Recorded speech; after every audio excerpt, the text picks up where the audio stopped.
Attention, please. The show starts in 10, 9, 8, 7, 6, 5, 4, 3, 2, 1, go.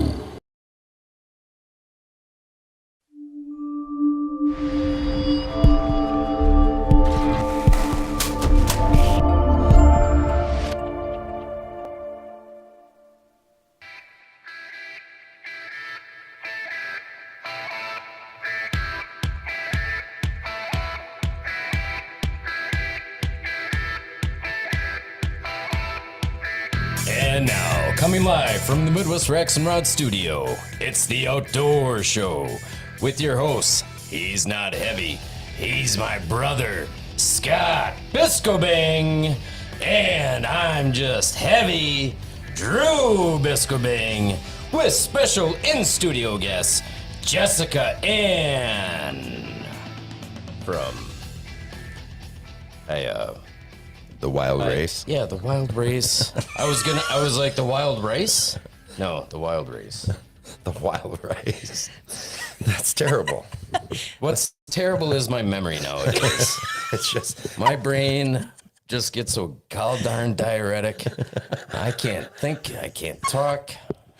No, it's a great actually inside joke with all my friends because my mom, she's full South Korean. Okay. So it's great being Asian, and my dad, she always says it's a wild race. Okay. I'll just leave now. wow. So it actually works out. It's hot. Good here. save. It's very hot, very warm. Outstanding. Luke, can I get a little turn up in the headphones on number 4, please? No, just the upper right hand corner. Yeah, there you Turn up on number 4. All right, perfect. Very good. Very good. Very good. I had my 5-year-old doing a microphone tester earlier. go. Yeah, I saw that. It worked out well. Yeah, it's spot on. You did better than we normally do, anyhow, as it were. Well, welcome back, everybody, to another episode of the Midwest Racks and Rods Outdoor Show. And we are joined here today with Jessica Ann from the Wild Race. But we got some biz. Race. The Wild Race. Race. Race and rice sound very similar. I get similar. it. Like, you've had one, I'm sorry, I'm an idiot. a couple 2-tree beers already. So Just a like, couple. You know, we'll see where this episode Maybe some ends pain up meds, going. too. Just Probably, yeah. Yeah, you're all banged up there again in the sling once again, unfortunately. I But have excuses. I can list them all. are you ready to do an Easy Cut commercial? I am ready All because right. I can read that. Can you? Let's find out. This episode is brought to you by our partners at Easy Cut. Easy Cut was born from the desire to build extremely high quality, lifetime guarantee tools that work and last. You heard that right, folks. Easy Cut products are 100% guaranteed for life. Easy Cut has always strived for the highest levels of customer service and complete customer satisfaction. Easy Cut's time-tested designs have survived the harshest environments and toughest. I can't talk tonight. From weekend warriors to the hardcore professionals, the Easy Cutter is someone who hates junk tools and doesn't settle for anything less than the best. Head over to easycutproducts.com. That's right, folks, easycutproducts.com, and try them out for yourself and feel the difference. Easy Cut, gear you can count on. I don't even know nice why job. you keep me on anymore. I mean, honestly, if it's going to be one of those kinds of nights, then I think we all need to have a sociable every time. So everybody, every time Drew or I, because let's face it, I'm not immune to it. We'll have a sociable. So, and God knows where this will take us tonight. But God, I'm worthless. I'm just Anyhow. drinking water with Jessica. We're both drinking water. So Water. Hi. Hi. How's it going? Welcome to the show. Thank you. yeah, we're glad to have you. That this finally worked out. For those of you who tuned in a couple weeks ago, we were supposed to have a Women in the Outdoors episode, which we're still going to have. That's going to be coming up here in the future. We've no date set. Unfortunately, this is going to be our last episode in this studio. That's right, folks. Our beloved Midwest Racks and Rods studio. Yeah, sure. Go for it, Luke. Oh, you want my phone? Tell you what, how about we do that at intermission, okay? So yeah, this is going to be our last episode here, and we're going to keep the train rolling the next couple months. Right. While we're transitioning to the new one. We can't get into it right away, which is unfortunate. So there's kind of there's going to be a delay there, but we're going to find a way to kind of keep the show going, still producing content for everybody, because we know you love it. Yeah, and that way, you'll still be able to tune in and listen to me screw everything up. Awesome. But with that said, we're really happy. It actually kind of works out because, Jessica, you and I had talked a little bit about this previously, that we wanted to, it would have been nice to have had you on prior to that show, because I just feel like we would have spent a lot of time trying to get your background. Absolutely. And that, whereas Hannah and Starla have been on the show in the past, and now we get to get your background and find out about what you have going on and that. And so when we do that Women's in the Outdoor episode, we can really focus on the topics that we want to cover there. So still really looking forward to that episode. And you got a chance to talk with Starla and Hannah a little bit that night. So there's some rapport going there. And I think it'll be a really good episode. I think it will. It'll be fun. And we can learn, but tonight we can learn about the wild race. You say race like rice very much. Like, it almost like it's the wild race. The wild race. I have a feeling by the end of the show you might say something like fried rice or something. 100%. The wild fried rice. Oh God. Shiitake mushrooms. I love shiitake mushrooms. Oof, I love shiitakes. We go for some ramen right now. That has no reason. I'm not going to say Here we anything go. anymore. All right. Just everything up. All right. That's enough of the shenanigans here. This is how we roll, though, Jessica. I love it. If you're new to the show. Someone thinks we're having a great show. Leon, all right. Thanks, Leon. All right, buddy. I don't know what Leon's watching, but hopefully you're partaking on this Thirsty Thursday with us. And yeah, then it will be a great show. So no, it's going to be so. Anyways, Jessica, again, thanks for coming. Absolutely. And let's just dive right into it. We've talked that we're going to dive into it. Let's dive into it. Let's find out about Jessica and how you got your start in the outdoors. Is there somebody that got you started?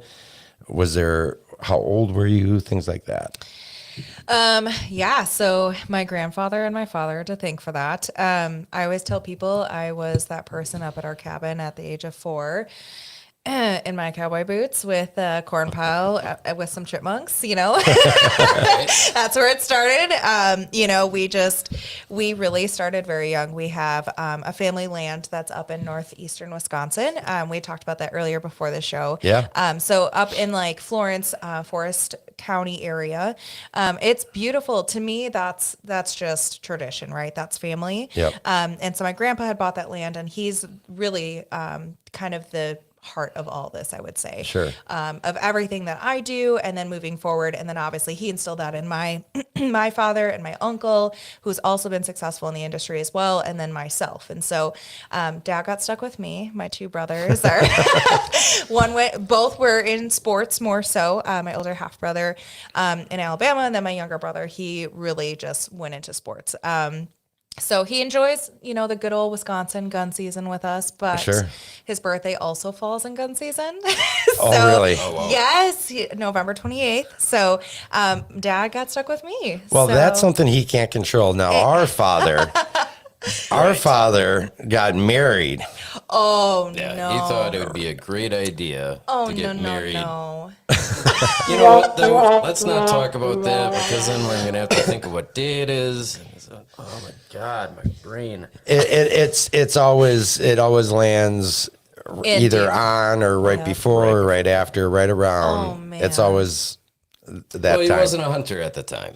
Well, he was, but Ish. not like he is now. Not to the extent. Okay. He didn't grow up in hunting. We learned it from him. Okay. Yeah. And that, and I mean, it's never stopped him from being gone and missing anniversaries and that. Yep. Like, I remember back in the day, him having to drive into town to a payphone to wish my mom a happy anniversary. Right. but we were always is out there. funny. Like we never missed it. We never missed an opening weekend. So, yeah, you can't control when your birthday lands on. You really can't. But if my birthday happened to land during the 9-day gun season, that's a heck of a birthday party. Right? I'd love it. Mine, so October 19th. So I'm usually always in the woods. Yeah, perfect. It's right, like depending on, the seasons here in Wisconsin, it's usually about either right before rut or right when things are getting pretty good. So Or as some people call the October lull, yes. if you believe in that. I don't know. But this last year, I spent my 30th birthday in Idaho where I harvested my first bull. Awesome. So that was exciting. Yeah. In fact, Luke, I think if you might be able to pull up. I didn't label that one, but you might be able to pull up that picture. Yeah, it's not going to be the ones that are labeled as such. Is that it? That one. That's the one right there. That's Yeah. him. That What a trip. beautiful bull. My gosh. Once in a lifetime, public land, drew a tag, never thought in a million years. I worked hard. So that trip in itself is actually very sentimental to me too, for many reasons. It was a huge victory for me because, in 2020, I actually had weight loss surgery. So I lost about 150 pounds. Oh, wow. So on my insurance paperwork, I put on there, in order for me to have this surgery, they ask you like, why do you want to do this? And my number one thing was so I could go elk hunting and not die. Because everyone's like, you're going to die. And I'm like, no, I'll be fine. Like, well, this is a first.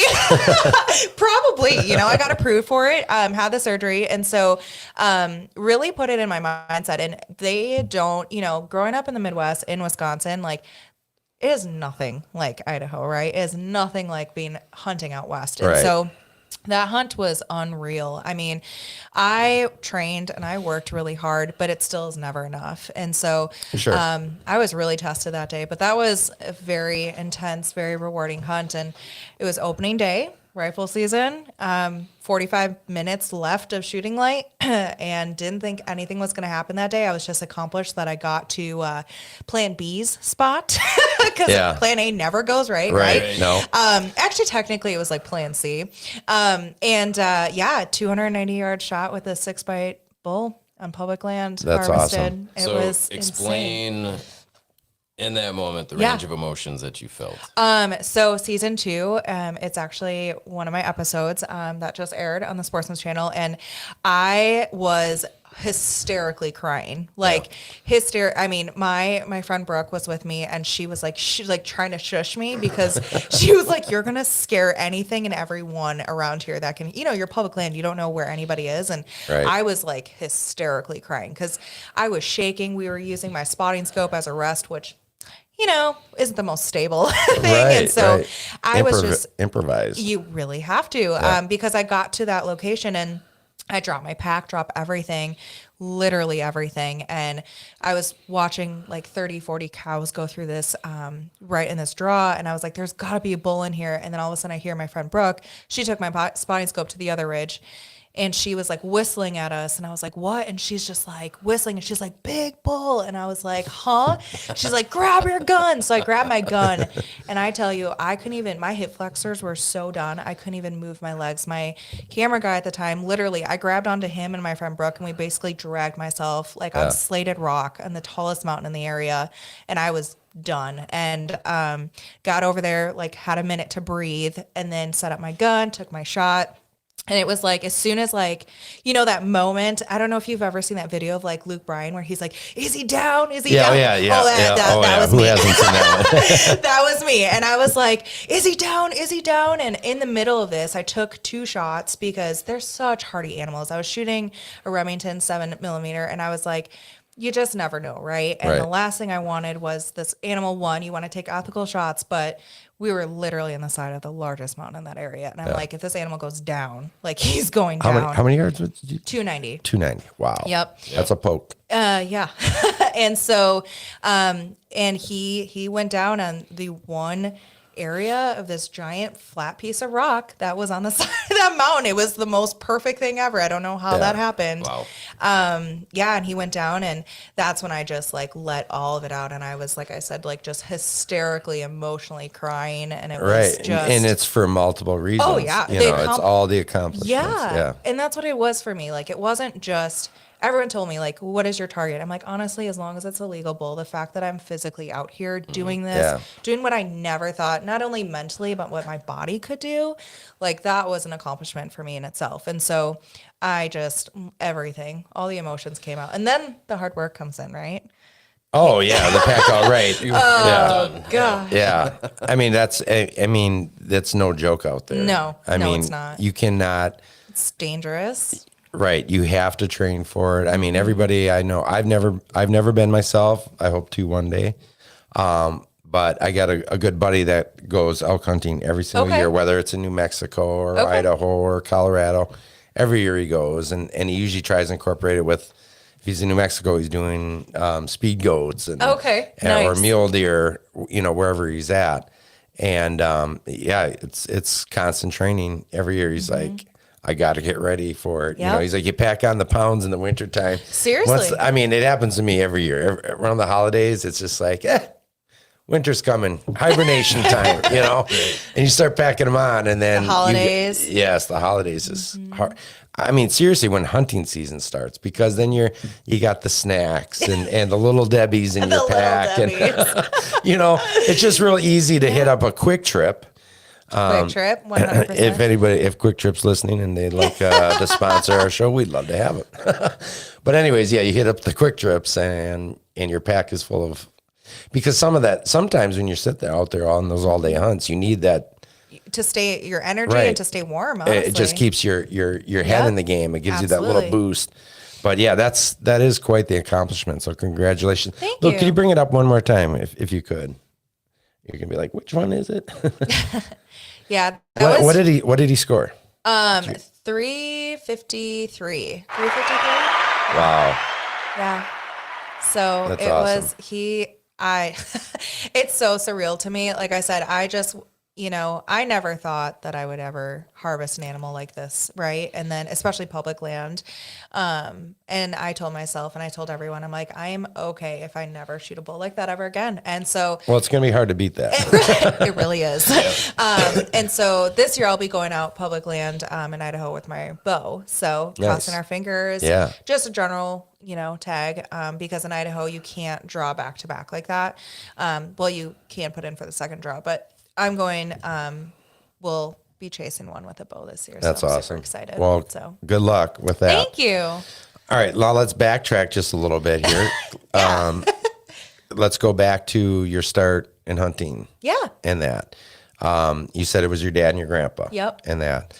How old were you on your first hunt? I mean, in Wisconsin, I'm assuming you had to be at least 12. Yep. So hunter safety I did with my dad and my brother. And we actually did that at a local church. And so love Wisconsin. Oh, for yeah. that. People don't believe me. I'm like, no, it's really a thing. So Yeah, here we had the owner of Sager's, which is like a Okay. suit and tuxedo company. okay. His family did it, and it did it at the little rec center and that. And I just remember it just being like the coolest thing. I was so pumped. And you can't miss, you got to be at every The class field and that, the days. field day, the Yep. whole thing. But Yep. anyways, I digress. No, it's great. And so, yeah, so 12 years old, I remember even at 6 sitting in my dad's lap, and he said I did pretty good compared to my brother. At 6, it's hard to keep your concentration and be quiet, right? But especially they sit all day, right, up at our cabin. But yeah, 12, first time going out there, and hunting was very different for my family. Not only did we have our land up north that we were very fortunate for, but my grandpa, so I touched on it last time, which obviously I don't know if many viewers do know this, but my grandpa started the SCI chapter here in Wisconsin Right. many years ago. So he was first chapter president. So that was very different. It wasn't like your traditional, I'm just going to hunt and fish, grow up. Like I already was in this family that was very big on the conservation aspect, the education aspect, and giving back. And so grandpa did a lot of, oh my gosh, he had so many connections. He worked for Eaton back then. And he just had so many connections and contracts and people that he worked with that actually, he created his own nonprofit off of it too. And so it was called back then the One Shot Hunt Club. So what he did was he created this event. So they would go to South Africa.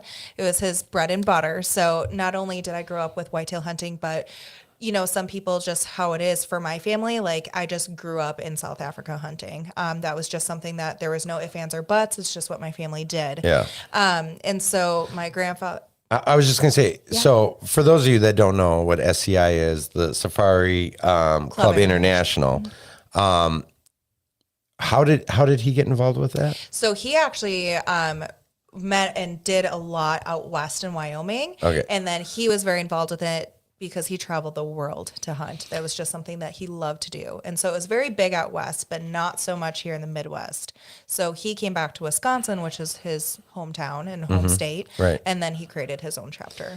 Okay. And that's the chapter that is still in Wisconsin to this day, which Yep. I've actually partaken in some of the some of their events. I've done a bunch of their trap tournaments and stuff. Sure. I shouldn't say a bunch. I've done a few and over the years and stuff. And the first time I did, I really didn't know much about it. It's just like, oh, it's SCI, it's like, oh, it's a trap tournament. Cool. Let's do it, and do terrible at it. But for those who don't know, what is SCI? I mean, other than Safari Club International, what is the premise? How did that come about? So it really focuses a lot on everything other than it's really just the education piece is huge with them. They really want to educate people that I feel like most people think of South Africa hunting, safari hunting, and they think that you're poachers and you're out there and you're just taking these poor animals. And what people don't realize is one, the amount of money that in the economy, the differences that we make over there with the tourism and the hunting, the aspect that brings to that, and the benefits that it truly looks, the benefits that we provide to these villages when we go over there, which is actually a huge part of season 1 with me that you and I had talked about as well. It's pretty incredible to really see, not you hear these things growing up my whole life, but to see it and to really see the difference that hunting really does in these communities and educating people, but also teaching them about conservation, protecting hunters' rights and hunters' advocacy. I think that's a huge piece to that too. And really just allowing people to get together and to make that difference within their own communities. Sure. Now, as far as how that relates to here in the States. Yeah. Same way. I mean, just it's the education, Absolutely. it's the conservation of it.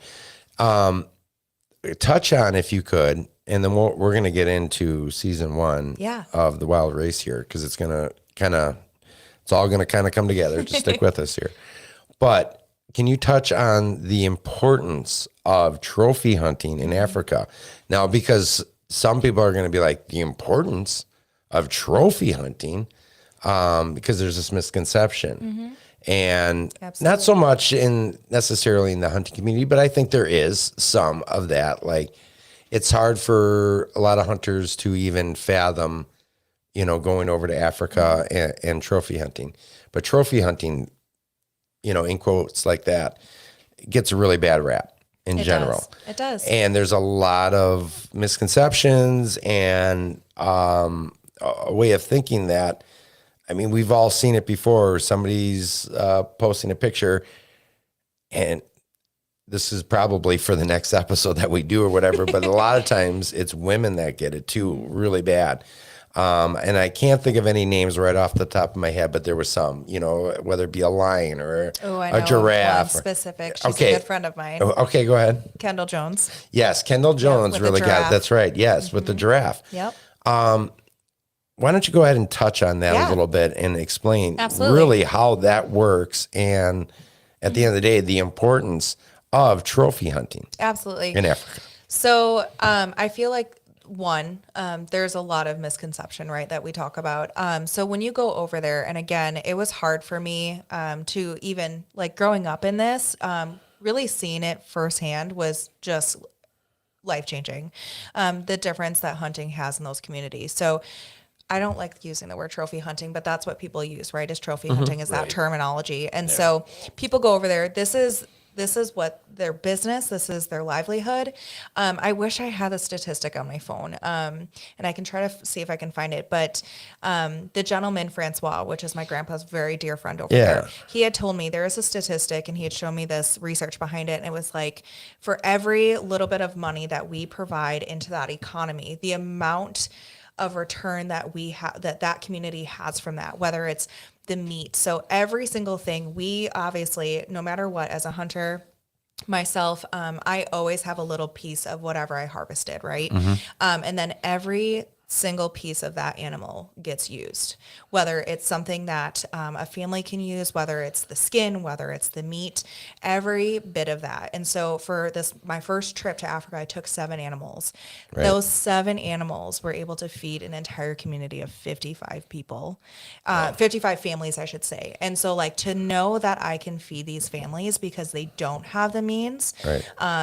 That money going into that community. So we go over there, we buy, we got donations for clothes, but like instead of like buying blankets here and giving it out to them there, we put that money back into that community. You're buying the blankets there. We bought them there Yeah. and put it back into them, and then took those blankets and then handed them out. Because if you don't have money on the first of the month over there, you don't get electricity. You don't get heat, you don't get water, you don't get anything. Wow. So our seasons are opposite there. So you go there in summer, it's winter there, right? So Right.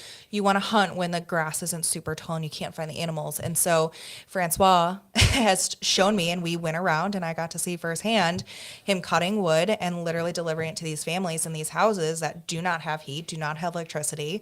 We were able to physically hand food to them and blankets so that they can stay warm and that they have food on the table. Otherwise, without him, and it's said in throughout the episodes, these families would never survive. Right. And to know that it's us as hunters that are quote unquote trophy hunters that are going into these communities. And this is one out of how many thousands of communities in South Africa, right? Yeah. And to know that this one person can bring how many hunters in to harvest these animals to be able to provide for these, right? And at the end of the day, do I get to have those memories shared with my family? Absolutely. Do I get to choose to take a mount home if I want? Absolutely.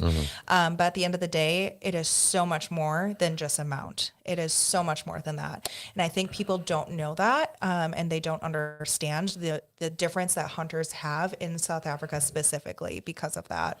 I think there's just so much misconception of we're just going over there, and I think there's just so much like if you go to Africa, you're only hunting elephants or lions or giraffes. And it's like, no, that's not that, right? Right. And it's probably very different. Yeah, absolutely. But it's definitely an unrealized aspect of it. Correct. Yeah. Absolutely. Yeah. Now, you said about the blankets and but who needs it? Blankets in Africa? I'm telling you. Well, I'm playing devil's advocate here. No, it's okay. It's a valid question. No, that's a very good question. So in winter, you'll see in season 1 that I have out, I was literally layered up with at least 2 or 3 layers on top with a jacket. So it would still get down to the, I would say high 40s, low 50s at night. Okay. I mean, it was cold. I mean, I was definitely waking up, and it probably gets colder. When we were there in May, that's how, like I said, I had 2 layers of pants on. I had thick wool socks on, and you see me a good portion of the morning and right at night wearing those really thick jackets because it would get cold. Yeah. And I think that's a misconception. Everyone's like, you're going to Africa. Why are you wearing a jacket? What is going on? But no, and I think too, there's that misconception that it's also super expensive to hunt there. And I can tell you my DIY public elk hunt that I did in Idaho costed me 3 times as much as it did for me to shoot kidding. 7 animals in Africa. Wow. So, and that was no outfitter, no guide. I had obviously my very talented camera crew, but this was, it was so much more. And people, I think that's the other thing is people have that misconception that it's so much more money, and it's really not. It's expensive to fly. That's the most expensive part. Sure. But, and there's obviously lots of conversations about how do you fly with a firearm? How do you go through all that stuff? That's a whole different topic. But, sure. But yeah, I think there's just a lot of misconceptions about it. And I am glad that I'm able to talk about those things. I was just going to touch on the whole firearm. How Yeah. does that work? It's a process. I'm not gonna lie. So the first thing is you have a bunch of forms you fill out. You go to your local airport. For me, we went through Milwaukee because we flew from Milwaukee to Atlanta and then Atlanta to Johannesburg. So what we had to do was show proof of the firearm. They had to. We went on like a random day. We were able to go up to the federal building down there by the airport, so they can verify the firearm and look and make sure that the serial number on the firearm matches, the paperwork. And so same thing, like if you have a scope, like my scope actually was supposed to also have a different serial number or something, and they couldn't find part of it or whatever. So yes. So like they're very, very, very technical about it. A lot of red tape. Lots of red tape. But once you get it cleared and you get signed off, you're good to go. You just obviously have to go through the paperwork, fill out all the paperwork. Everything just has to match. And then when you fly with it, for us, my parents and family, because they fly and have done this many times, know when and where not to fly, right? So if you have like a connecting flight in some other country, like in Europe or Middle Eastern country or something, usually you have issues. Yeah. But we went straight from a direct flight from Atlanta to Johannesburg, so we knew that there weren't going to be issues. And when you get there, then you have to go to the police department there in the airport. And we were very fortunate. And usually if you go with some sort of outfitter of some kind, they actually have people that translate and will literally meet you. Like we literally got off the plane and we had somebody standing, and here in America, you don't have people like, with like signs and like, oh, I'm here to pick you up. Like literally as soon as you got off of the plane, they were standing right there and they walked you through all security and talked to you and helped you get through all that. And this was the tail end of COVID. So like some people had to show proof of negative COVID tests or if they're vaccinated, which you don't have to be vaccinated to go over there. And so we had like tail end of that to go through, which was, a headache. And then we went to the police department and then they went through all the paperwork, and that is a process. They have to look at your paperwork. And we had a person, I can't remember his name. My dad's worked with him for many, many years. He remembers him when he was young. And so he was doing the same thing. He takes tourists that are coming from America, and he walks them through the whole process, and you literally hand him the paperwork. He goes to the police, and you're just in this small room after you traveled 17 hours on a plane and you're just done. Yeah. And he does all the talking, and you just get your paperwork, and then you're good to go. Wow. So it's without those people that were set up for us to like translate, communicate, and to have those people kind of help facilitate that process, it would have been an absolute nightmare. I'm not going to lie. Yeah. But, I can tell you at least with my bow, because I brought both my rifle and my bow. Right. My bow I didn't have to do anything with. So that's always good to know for people to know, like, even though it's not a firearm, is there something you still have to do? Now, is that like Africa in general, or is that just the way it is for South Africa? That's a good question. I don't know about the whole country, but I know Johannesburg and South Africa specifically, that's how it is. Sure. So that is a good question, though. Yeah. I think we touched on about all the different, how every part of these animals are being used. Absolutely. And that. Nothing is wasted. Did you bring, what did you end up bringing home of your 7 animals? So I don't have them yet. Oh, you don't? No, they're still getting shipped over. Right, because so, I've heard that takes a long time. Now, did you have them taxidermied in Africa? Okay. Yep. So you have your option of you can either get them dipped and shipped, and then you get them done here, or you can get them done there. What is dipped? It's like they dip the the whole weather. So they first take your animal and they have beetles. They clean it off as much as they can, almost like a European mount, and then they dip it in this, I can't remember what it all is, and then they ship it that way, and it's just a way that they can conserve, so that everything stays together for the taxidermy to be done here in the States. Is that with the hide then? Or yep. So they'll do the hide too. It just depends on how you want to do it. So some people just want European, some people take the hide. All of mine are shoulder mounted, except for the zebras.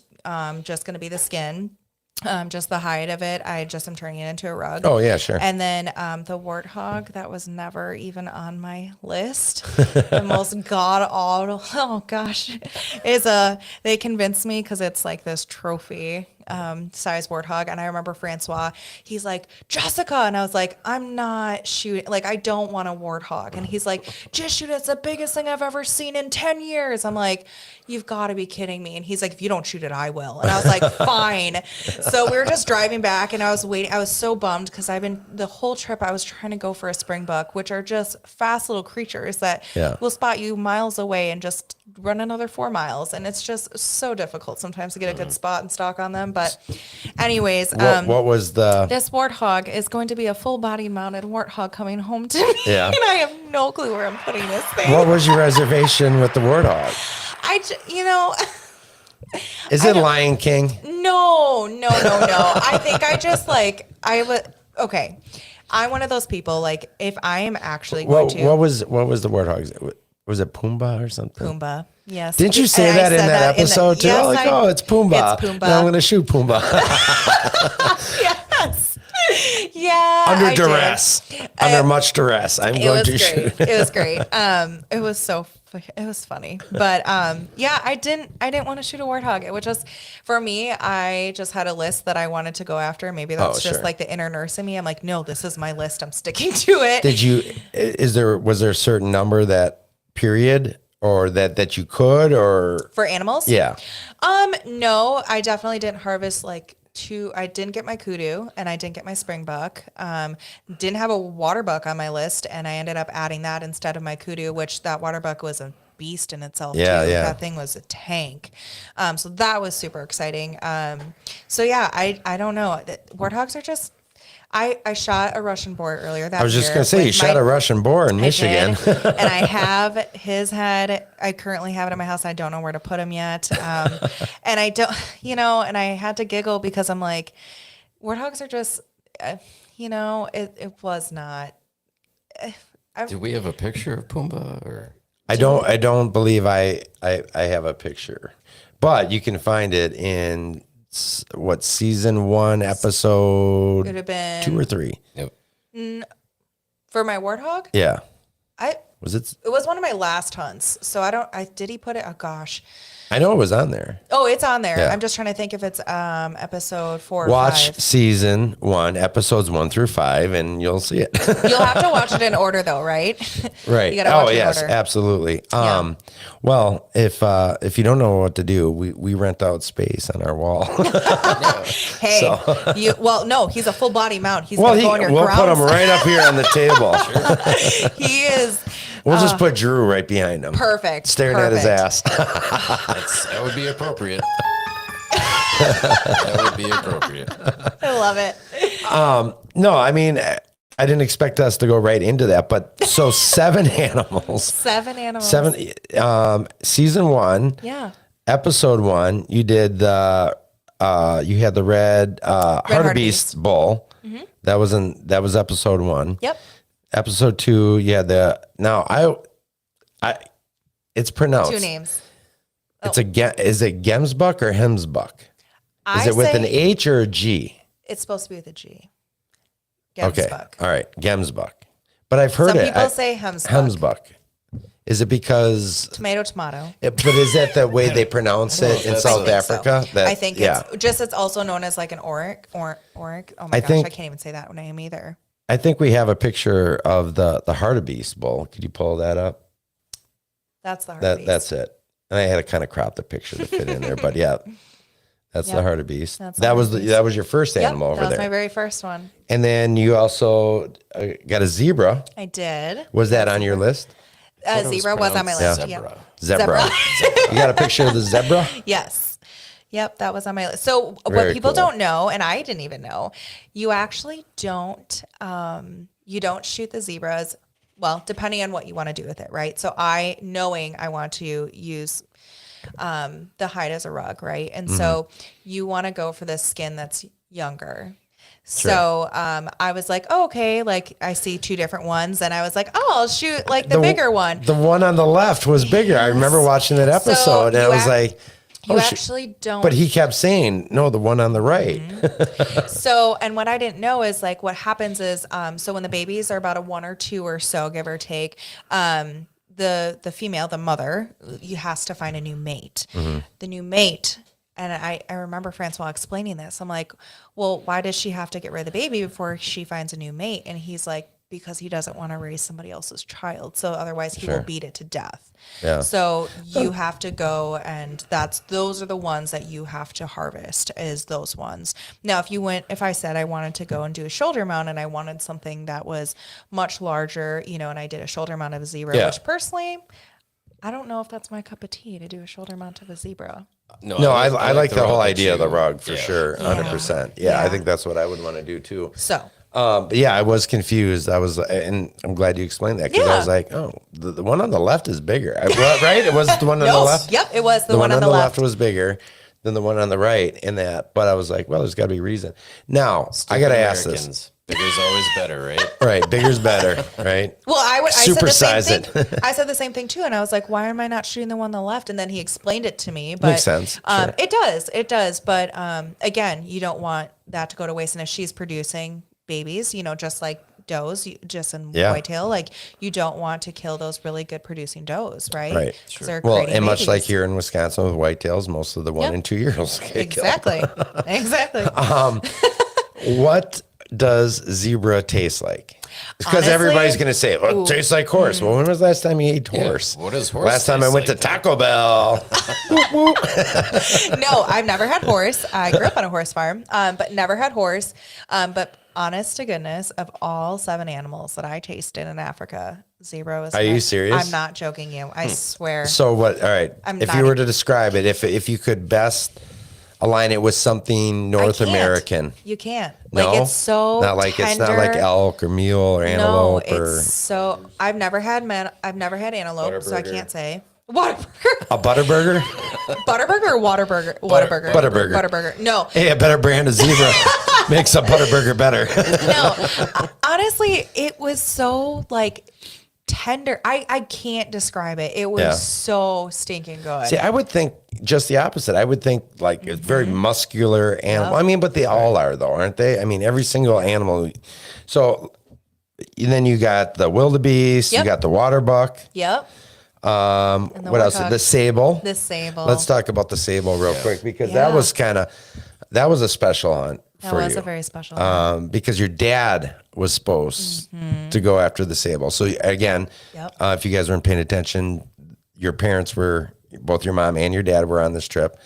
Talk about that a little bit. Yeah. So, do you want me to go into a little bit of a background of the trip a little bit in general? Yeah, absolutely. So, Go for it. for people that don't know, so obviously we touched on SCI. So my grandpa started, it kind of is like the basis of this whole thing for me.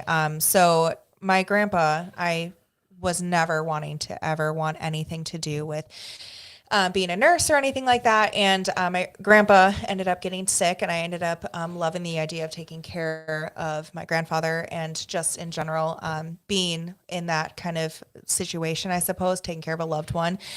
So he's the reason today that I am actually a nurse. And so when I was supposed to go as my high school graduation present to South Africa, learn to take over this nonprofit. That was my big goal, my big dream.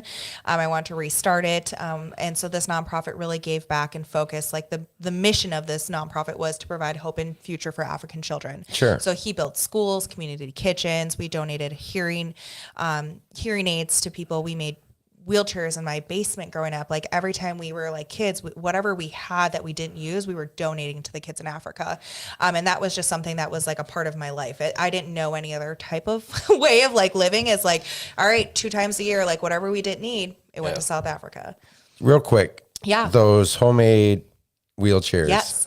So they were, Explain those. yep. So they were literally plastic chairs with bicycle wheels on the side and a foam pad. And it was just literally the most basic thing. They had a contract with FedEx. And so the freight, the airlines were able to literally haul it over there for free. That's awesome. That And is very donated cool. tons of them to be able to get these people that were completely immobile in these villages up and mobile. And Yeah. those hearing aids and medical supplies. I mean, like I said, he literally built schools and community kitchens so these kids had That's a place to amazing. go to school and receive an education. Which, and I'll circle back on that. But so he I was never supposed to. I was supposed to go to South Africa for my high school graduation. Didn't. The day after he passed, I literally applied to nursing school, became a nurse, went on that, pursued that, and I finally wanted to go back. Mom, we were ready to go. I started this venture of starting my own legacy using Grandpa's pillars of success that he taught me in his legacy. And literally, my mom got sick with a week before Christmas of 2019. She got diagnosed with stage 3 colon cancer. And then COVID hit, right, in 2020. And so Right. we were supposed to go twice, and it kept getting pushed back. And so to go to South Africa May of last year was very, very sentimental, right? Yeah. Because we had my dad, who has not been back since my grandpa. No one's been back there since my grandpa passed, and he was such a staple in that village. I mean, you watch episodes 1 through 5 of South Africa in season 1, and there's literally people that were like, "We know your grandpa." Like Yeah. he's got such a mark on that community, and to think that that was.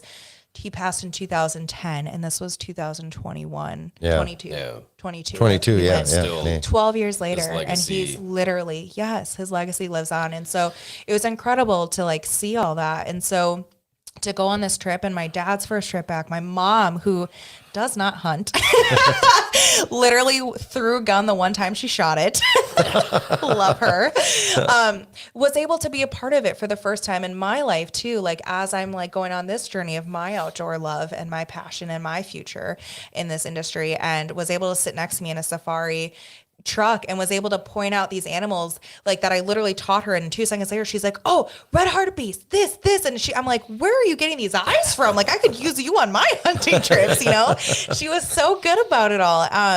But it was great to have her, because never will I ever have something like that to share with her ever again, you know, and to know that she's in remission. My dad's there, all these people that loved my grandpa and his friends and family are there, and we were able to go back finally for the first time. So that was a very, very big part of my life to be a part of this. And so It's a definite milestone there, absolutely Yeah. huge milestone. And it was really incredible. So this sable hunt, so my dad was like, "I only want 2 animals on this trip, a Niala and a sable." And I really wanted the sable, but I was like, "Okay, Dad." So I think it was day 3, and we woke up, we were having breakfast, and we had to go to a different place, their neighbors, to have this, to harvest this sable. And it was quite a very emotional day. So we got there, and my dad, we always joke. So my dad's like a kid at heart. And so he always, you know, like growing up, he loves SpongeBob. So he's always like, "Oh, it's opposite day." And he's like, "Oh, it's father-daughter day." And I was like, "What?" Yeah. And he's like, "No, like you're going to hunt this sable today." And I was like, just completely blindsided. I'm like, "What do you mean I'm hunting?" And I just had a really bad morning. And I struggled with that. And I was like, no, like, and he's like, "No, you're going to hunt. Like, this is going to be your hunt. You're going to shoot it. I'm going to mount it. It's going to go in my living room." Yeah, I've never seen that. Yeah, he's like, "You're gonna shoot it, but it's going in my living room." But he's like, "But this, I want you to do this." And so that was really to know that that my dad went on this trip, and it's like, you're only going to harvest 1 animal. I was very fortunate to harvest multiple, but to think that this was one of the 2 of his, and to think for him to look at me and say, "No, like this is your moment." And I think that was his way of also like, he kept telling me my whole life, like, nothing is like Africa. Like you shoot, like whitetail season. He's like, "You work so hard, food plots and everything. And every weekend up there, you shoot your buck, and then it's done until next year." But he's like, "South Africa, you wake up and you go after another one You the go next after day, another animal, every yeah. day." And it's just a constant, like, it's this thrill, and there's no lie. Like it is unreal. Like it's just adrenaline packed. It's super, I mean, just to be on that continent alone, and then to be Yeah. out in the bush, and then to be able to hunt an animal, and then Yeah. a second, and a third, and a fourth, and a fifth, and sixth, and seventh. constant. It's just, I mean, and the facility that you were Oh, at my too. I mean, goodness. just gorgeous. Beautiful. And that's another thing too for the people that have their trepidations or opinions on African hunting, and that they're like, well, that's where all the money goes, and that. Well, you have to have a nice outfitting facility in that. Yeah. Otherwise, who's going to come? For Exactly. people to come. I mean, I'm sure there's outfitters out there that you could stay in a tent and maybe get eaten by a lion. That's no joke. that might It's be really- part of the for sure. experience. Exactly. But like, there's a reason, and Yeah. it all goes back to again, like what you explained, how so much of this is part of what goes back in. Not only just to the people, but it's conservation. It's no Absolutely. different there than it is here in North America. Conservation is important because human beings, we have invaded and taken over so much land. Yep. Now it's our responsibility to also control the populations and manage them in the right way. Not that this animal gets overpopulated and this one becomes endangered. Like there's a system that goes that's put in place. Absolutely. And it's been designed for many, many, many, many years, for decades, for generations, and it's working in that. So Right. I didn't mean to take it off too much, you're but fine. I just cannot enough with that because you get these special interest groups and people that all right, I'll say vegans that just don't get it. It's creating You know what I mean? jobs too, and I think people Right. don't realize that. Is I didn't even realize the amount of behind the scenes. So, I joke because early in January I had gone to Cabo for an all inclusive vacation, and I was like, "This is so much better than that," because I had a beautiful, literally 4-course meal 3 times a day. If I wanted anything, I'd go inside and tell Jerry, and he would make it for me. food looked amazing. It was incredible. I would literally take my clothes, my laundry, put it in the laundry hamper. And I remember I was so embarrassed because I'm like, I don't want, she is literally like, she runs the house. I love her to death. And so I was like, I don't want her to be the person to do my laundry. And I remember I was like, no, there wasn't. So you put it in this magical, I call it my magical bag. It says laundry. And literally before you get back, before dinner, it is folded on your bed, ready to go. And I'm like, I don't even get this at home. Like, this is incredible. Like, this is a vacation for me. I don't cook. I don't have to clean. But right. the amount of people that are taking care of the animal, that are cooking and cleaning and behind the scenes, and those are, and you go there and It's a job. It is literally a job, and all those people, you're giving employment to all these people in those villages, and that is what's keeping them afloat. Right. That's how if we're not giving them physical food, that's how they're giving food to their family. It's an industry. Why, just It like really anything is. why is it else, so right? hard to understand for some people? Like it floors me. Don't Like see this it, is you this know? is the thing, No- just no like anything exposure to else. it. I mean, It's- everything. It's not any different than not knowing about a South African hunt, Yeah. Right. and not taking the time to learn about it. So, I think that's where a lot of the misconception lies. Right? It's just for lack of knowledge. ignorance. Right? Yes. So. Yep. Yeah. Absolutely. and lack of want to understand. Right. We're It's like, the I'm going to want get to, stuck in this mindset, and I'm just going to be like, no, you're smiling with a dead giraffe. Like, And come on, like I think part of it's the problem is nowadays we, just a basic generalization is we don't talk with the intention of listening back, right? Correct. We're Correct. just, or we don't even listen with Right. the intention of listening. We're waiting for our turn to speak. Absolutely. So far too often, it doesn't matter who's right or who's wrong. If you're stuck in your ways, that's just how it is. Right. And that's how it will be. and so many of these same people that we're talking about too are the same ones that are fine going to the zoo. And seeing nothing wrong with that. I mean, some of them do as well, but go to Africa, go on a safari, spend your money there and go see these animals in there. Hunters aren't going to eliminate them. That is not going to happen. No. If you eliminate the hunters, then the poachers and the money and the resources aren't going to be there for people to control that in a way that these animals can continue to sustain and thrive and be there for generations to come. So, Oh, absolutely. all right, we got in a little bit of soapbox there. And with that said, we're going to take a quick intermission here because if anybody is feeling the way I am, Yar. my teeth are floating. So, stick with us, guys. We'll be back in 10 minutes.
We are back. We are back. Thanks for sticking with us, those of you that have. And Those of you that haven't, well, sucks to suck. we're once again, we're joined by Jessica Ann from The Wild Race. The Wild Race. You heard it here.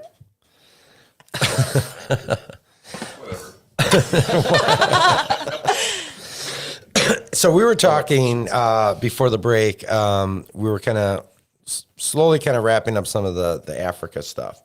What other things would you like people to know about that entire hunt? We had talked about the zebra, the wildebeest, the water buck, and then father-daughter day, the sable. Mm-hmm. But then you got a lot in those episodes. Now, I don't want to give too much away because I want you guys to watch these episodes, and you really should, because there's a lot of emotion there. Mm-hmm. There were some intense moments. Why don't you talk about an intense moment? Episode 2. Yes. Episode 2. So end of day 1. So I had the red hartebeest day 1. Mm-hmm. It was one of those and it was so funny because Francois was like, I want to build your confidence. Cause I was like, oh, that wasn't too bad. And he's like, I'm building your confidence. Just wait. And I was like, Wait for it. so we were going, after I want to say it was that we went for lunch, and then it was that evening.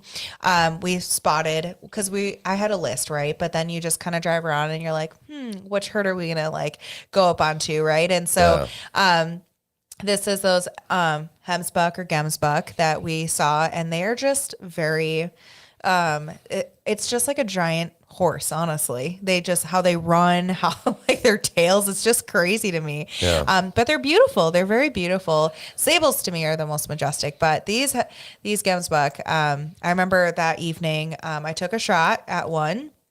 Beautiful. And I still have a very difficult time understanding which one's male or female.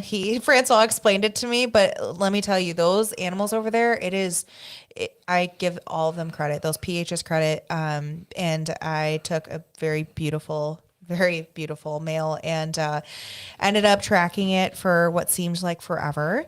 Brought the dogs out, still tracked it. And then finally, that was a really hard moment that I think one of those ups and downs that every hunter goes through. Mm-hmm. I had to, which I don't like doing. And if you haven't, you will. Yep. And I had to get forced out and to be like, nope, we're going to just, if this is, let's go back and look at the footage. If this is where we think that we shot him, he's going to be, he'll die sometime overnight, or we'll find him in the morning. And that is a really hard thing for me. I never had to track an animal and then leave it overnight like that. I was very fortunate.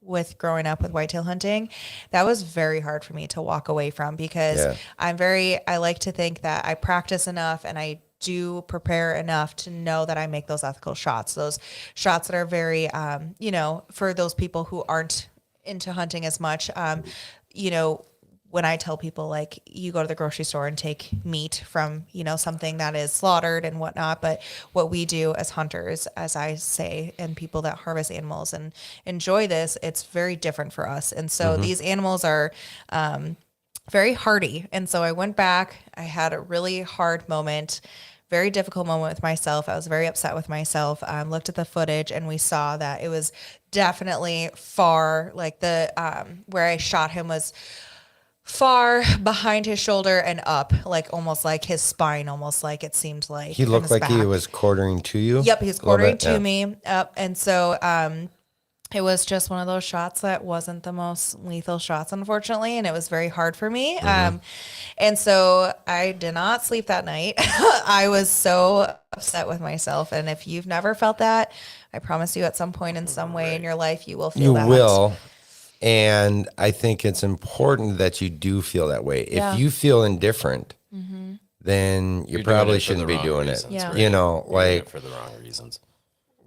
I can't imagine, and it's not about losing the trophy. No, It's about you want to make a quick, clean, ethical kill, and it doesn't always work out that way. Yep. And we internalize that and we analyze it and we feel horrible about it. But at the same time, one of the things we also have to remember too is that these animals are taken out by predators, and they die a Watch a very video of that once. gruesome. Yeah. You know, whether it be in starvation, that's probably the most grueling way for an animal to die, for sure.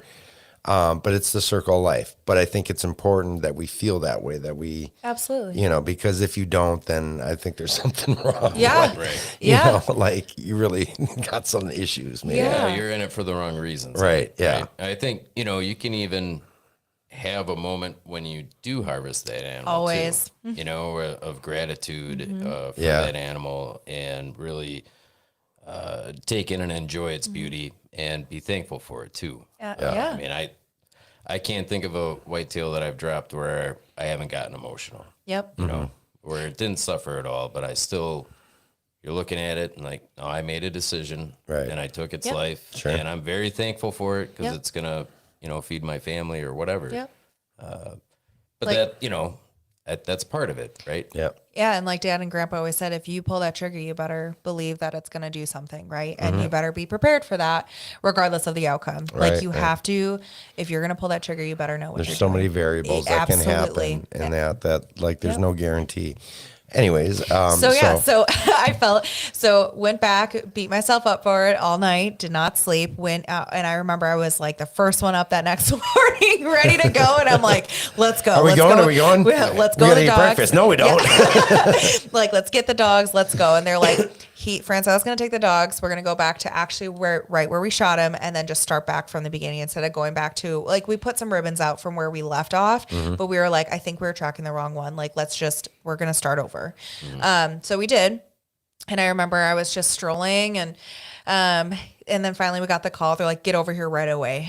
And so me and Jace, my camera guy at the time, we were like all jacked, like, oh, this is it. And they're like, no, he's still alive. I'm like, oh, okay. So we're getting over there. He's still alive. And I just Chamber remember, around. yep. And so tidbit on this. Okay. So my whole life I had only shot prior to this pump. And then I had shot semi-autos. Okay. This was my first bolt action rifle. This was actually Grandpa's rifle. Yeah. Yes. So that takes a part of the story. Don't worry. So as we are doing this stock, he's like, no, Francois was like, you need to be ready. And I'm like thinking to myself, like, how bad can this be to myself?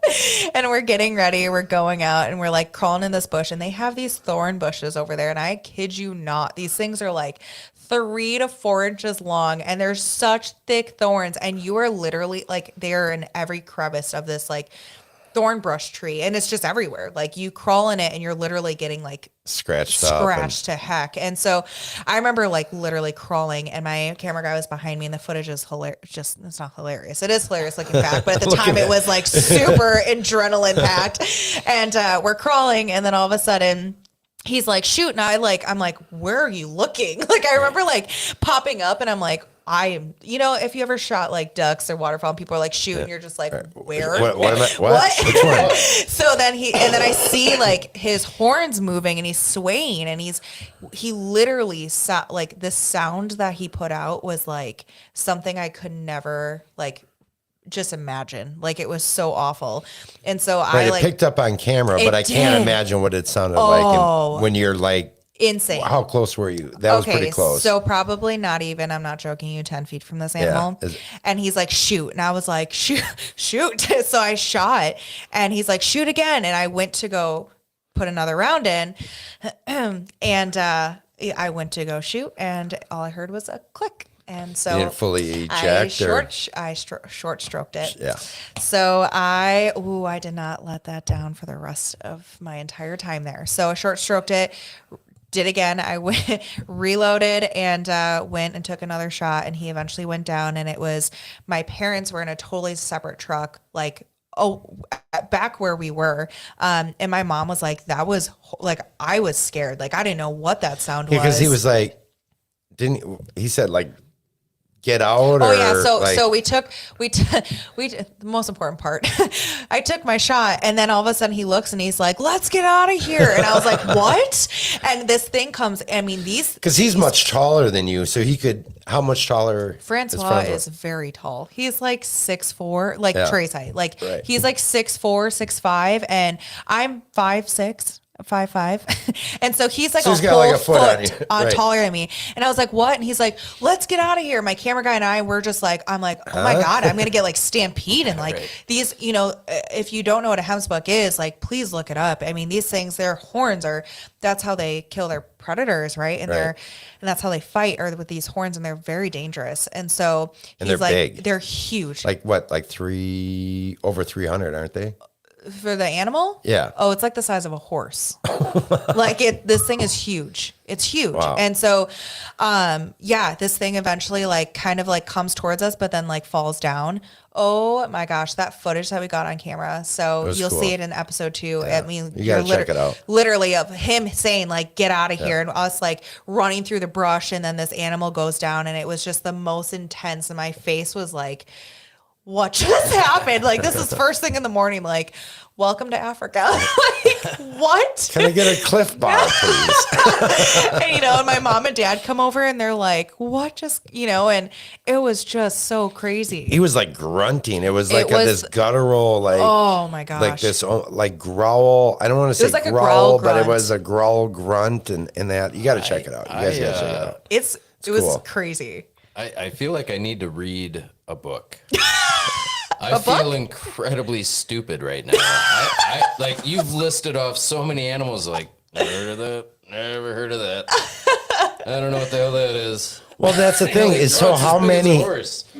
animals? Okay. How many different species? I mean, just antelope alone. There's how many different? Right. Because sable, that's an antelope, right? Right, That's right. just a variation.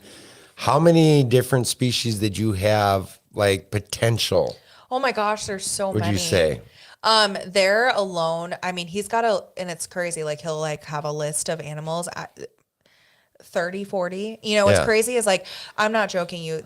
So those that don't know, Africa, everything, no matter what, is high fence. That's just the way it is. So high fence could be 200 miles by 500 miles. Like that's just high fence, right? Right. Like it's insane. But that's just how it is. Some are lower Oh, fence. how dare some you are- say high fence? I know, Oh, right? Lord. But I think people don't understand that. Right. It's just like 200 by 500 miles. Like, that's insane. That's like a state. Or, Right. like Yeah. it's wild. So, but some of them are lower fence depending on how it is. Sure. And I remember we were driving and all of a sudden I'm like, did a double take. I'm like, are those? And he's like, oh, fallow deer. Didn't know I had those here. And it's just like, honestly, there was like Right. a whole herd of them. And he's like, and how many years that he's owned this, but he's like, I have no idea. It must have came from somewhere else and they came through, you know what I mean? Right. And people don't realize like, it is not just a little bit like you're hunting like 200 acres, like you're hunting thousands upon thousands of acres. Right. No, Like, I mean, you're not talking about hunting thousands of acres. You're talking thousands and thousands Yes, of acres. and Like, these I mean, animal- that's insane. That's a ginormous it's huge. area. It's I mean, huge. Luke, do us a favor here while we're talking here. Can you look up how many miles it is, north and south, east and west, just the state of Wisconsin, and then get back to us? Got to be over 10. 10 Over, miles. over 10 miles? Yeah, I think you're right. That's a good guess. I bet it is over. It's That's crazy. our producer. But yeah, it's that. So South Africa is very different in that aspect. But let me tell you that In South Africa, what are the main natural predators outside of obviously humans? What kind of predators could you have encountered? lions, Yeah. big cats. I was gonna say I that. should have You were let gonna him say take lion? that one. Were you gonna say African lion? No way. No way. That's what I know. You haven't read the book. Yeah, Show one. 65,000 square miles. Okay. so maybe not the size of Wisconsin, but I mean it's pretty what does darn that big. equate to though? Like, I'm not a mathematician. Like, He's like, he'll get back to us. He'll get back to us. I'm just kind of curious, like, but because that's a long Do way. Rhode Island. Like, I want to know, like, how many miles is it up to Florence from down here? Because we both are very familiar with that. 300 miles. It's got to be. It's got to be. I mean, it's 300 miles? crazy. It's 4.5 I mean, you couldn't. hours. I need to read a book. I mean, that's. And then 500, like, Yeah. that's crazy. Yeah. Like, It's crazy. Africa's huge. It's absolutely. It's huge. And it South looks that Africa's way just on one a- piece, Right, just right? one country one- in that on Yep. that continent. Yep. I mean, it is huge. I mean, it like how many times does the United States fit in the continent of Africa? Again, producer, get to work. Fun facts. I'm all right. He's got 1,200 square miles. Is Rhode Island. Rhode yeah. Island, Okay. So you're hunting the entire state of Rhode Island. right? Yeah. Yeah, that's crazy. What it's the whole aspect of it is very like you don't feel like And that's just one. yeah. That's just one that. place. That's just one place. That's crazy. There's so many different places you can go to. Mm. You know. So okay, African yeah. lions. Some of the like a baboon is very scary. Would Oh, yeah. never come between a baboon. Right. Ever. Oh, they're super. Snakes. Oh, the spiders over there. They will not take down an African animal, but Oh, I am you're not a free- spider person. You should out. just, so what's funny is there's some footage of me. So they like in the morning because of the dew, you can see like in these massive thorn tree bushes things, these giant spiders create these webs in between them.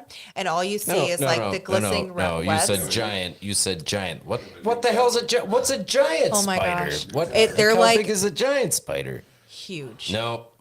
I remember. Kids, cover your ears. But I remember F that. seeing them, and I was like, "There's no way." And you see all of its like predators and like in its web and stuff. And there's a spot in stock that I was doing, and Francois just walks, because they're super tall. Like you can literally walk underneath these webs because they're so big. And Francois walks under one, and I was like.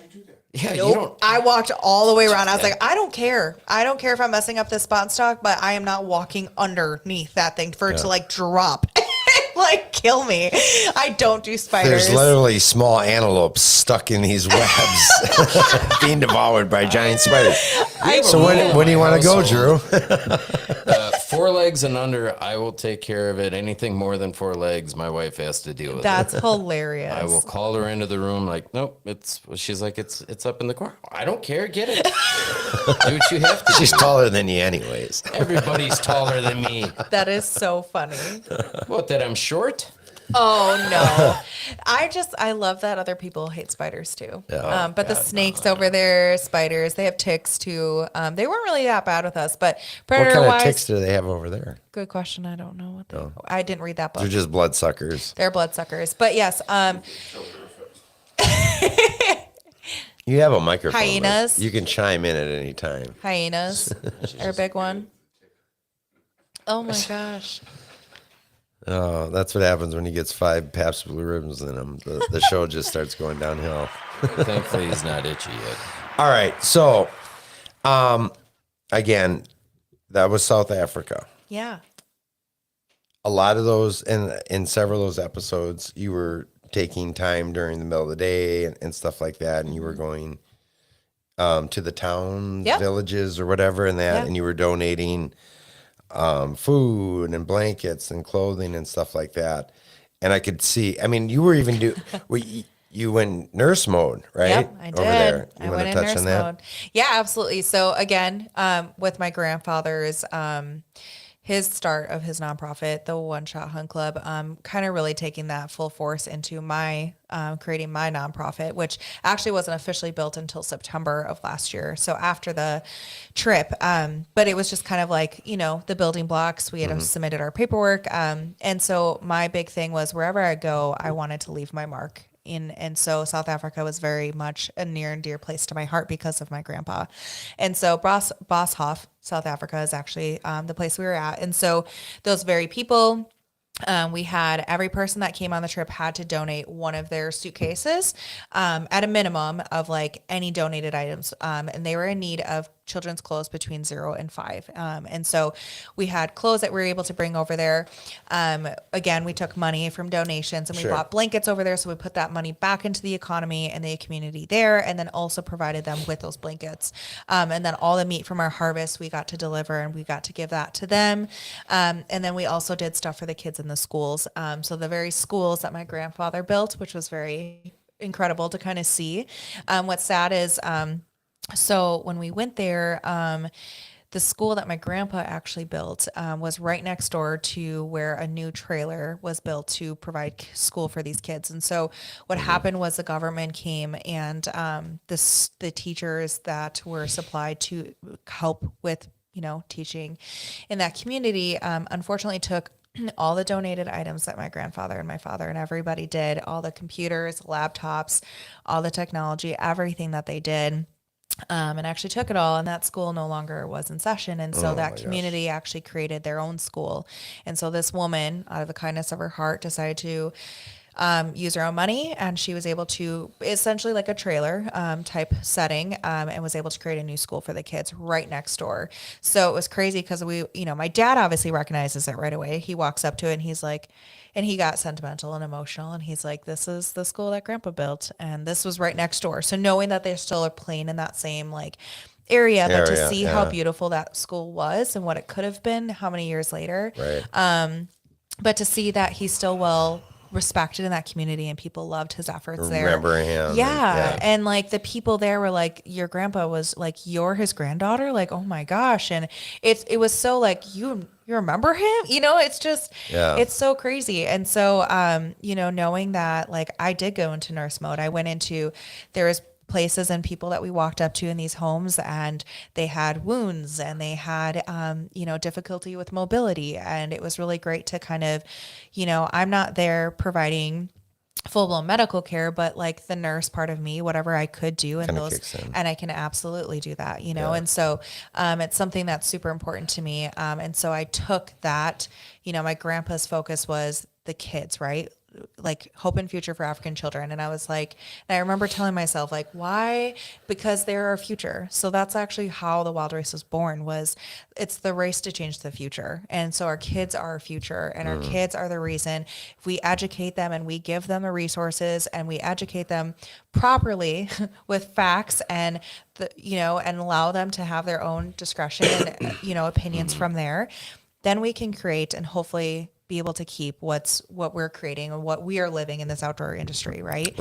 In this community that we've built. And so that's actually why I created the Wild Race the way it is, and why it's named the way it is. That's and perfect. So cool. Yeah.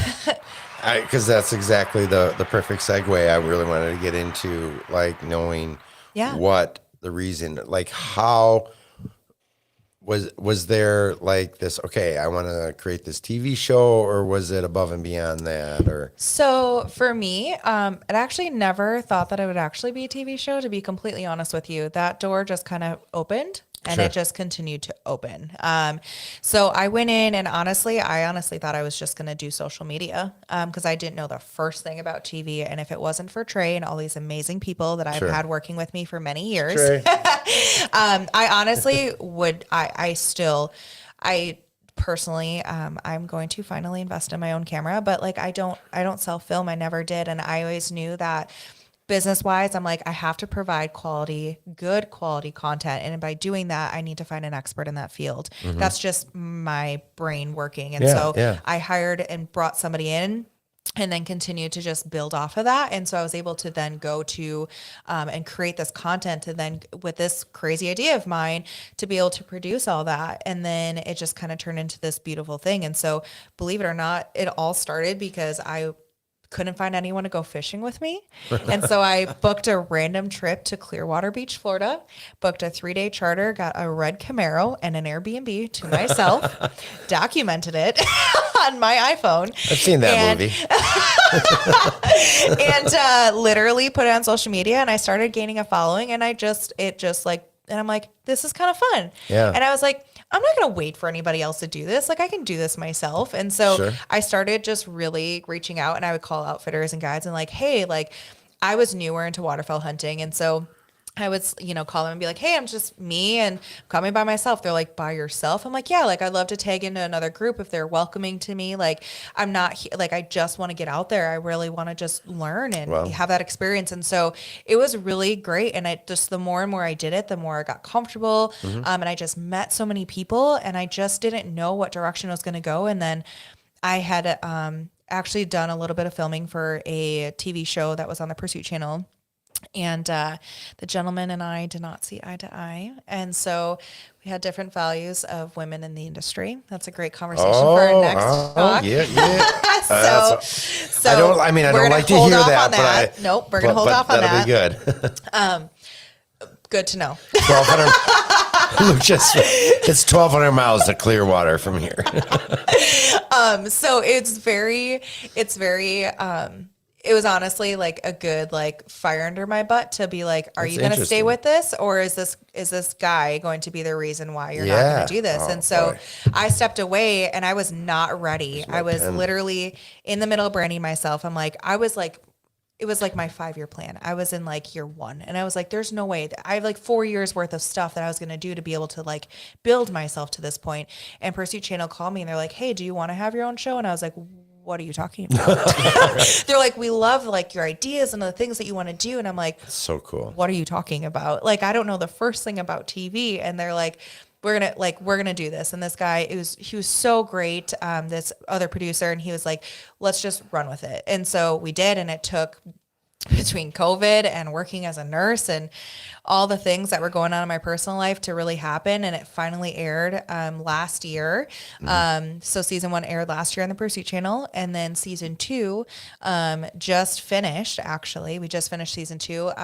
But that was kind of crazy. I got welcomed onto the Sportsman's Channel. So that was a huge accomplishment for me, which is part of the Outdoor Network. And so season 2 is quarter 2. So April, May, and June that was aired. So super exciting. Season 2 was out. But yeah, it was honestly, I didn't honestly ever think that this would happen to me. I really, truly, my bread and butter was this nonprofit that I built. And so that is the Wild Race Foundation. And that was like my way of, I wanted to be different. I wanted to be unique in the way, like my show isn't just a typical hunting show. I wanted it to be wherever I go, I leave my mark and I make a difference in that community, wherever it may be. And so wherever I went to this last year, so Idaho, my elk hunt, we took 10 kids pheasant hunting, and we were able to do that. And so what I do is I run these fun contests and I allow kids to get nominated for them. We show up to their doorstep. They have no clue who I am. And I'm like, you're going to be on TV. And then they get super jacked. I've seen some of those. Yeah. And it's super fun. And then what we do is I spend a whole day educating them. We do a field day. That was one that Nick Faber was a part of, my very first one, the waterfall one in Wisconsin here. So I teach them all the pieces. So very crash course. So all the kids had to, one of the qualifying pieces was that they had to have hunter's education. Sure. So they have like the basis knowledge. But let me ask you, when was the last time you reviewed some of that just basic stuff, right? Like, you know this stuff because you've done it, right? And you practiced it, but to like really go back into like the core basic education piece, you're like, oh, it's been a hot minute. Sometimes for these kids too, it's been a little bit. So what I like to do is we review just basic firearm safety. We just go through tab K. We go through the actions of the firearms. I want them to show me that they can operate and safely handle a firearm before we go in the field. So we have that day, and then we do specifically for waterfall. So there's different components. So we had a dog trainer there teaching them about dog safety in the field. We had blind set up, so they knew about blind safety. We had duck collars. Nick was there to teach them like just very crash course of like how to get an acrylic duck call, right? We took all these pieces to this puzzle, gave him, like I said, this crash course, and we put them in this like mock scenario. We had the blinds, the dogs, the dummies, the blanks in their shotgun. They had to show us like how they're going to sit, and we were able to literally put in this like mock hunt, and then everybody was there to educate and to watch each other and learn from each other. And I remember this day, it was pouring rain, and these kids did not care. They didn't have rain jackets. They were not dressed appropriately, but they got out there, and it's waterfall hunting. You never know. Right. And they got out there and it was amazing. And it was such a success. And So I'm like, this is great. Like the relationships I got from those families and those kids. And then that following weekend was the statewide September 16th and 17th, I think it was last year, the statewide youth waterfall weekend. So we took 3 kids one day, 3 kids the second day. What was cool was 4 of those 6 kids were girls. And so those girls and their parents got to come out and really experience it and just put everything together. We had sponsors. The girls got brand new GSG camo. The boys, we ended up getting camo for them out of our own pockets so that they weren't left behind.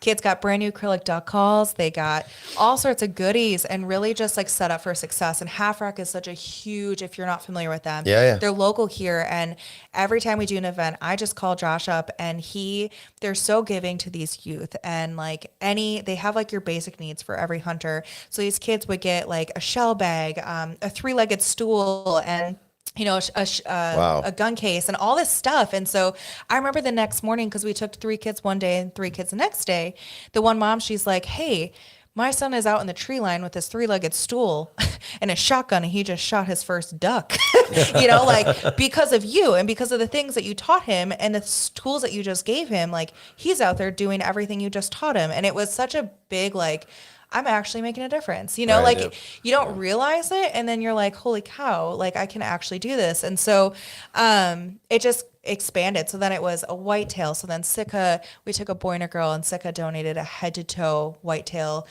set for each of these kids, and Vortex completely loaded these kids up as well. And it was incredible to see these brands and companies like be behind this. And for whitetail, as they should. Yeah. And whitetail, we did tree stand safety. We taught them about different tree stands and harness stuff and, teaching them stuff that's specific to whitetail hunting. And it was just wherever we went, that's where we did. Wherever state I was going to, we held an event like that. And it was so successful. Michigan, we did a couple of them. Josh is one of my friends. We met through social media, and he's one of my dear friends. He does our apparel. He's with A10 Outdoors, and they just honestly took this also and just really like created this awesome event with us in Michigan and mimicked what we did in Wisconsin. But that created the Wild Race Foundation, so that assists with these youth events.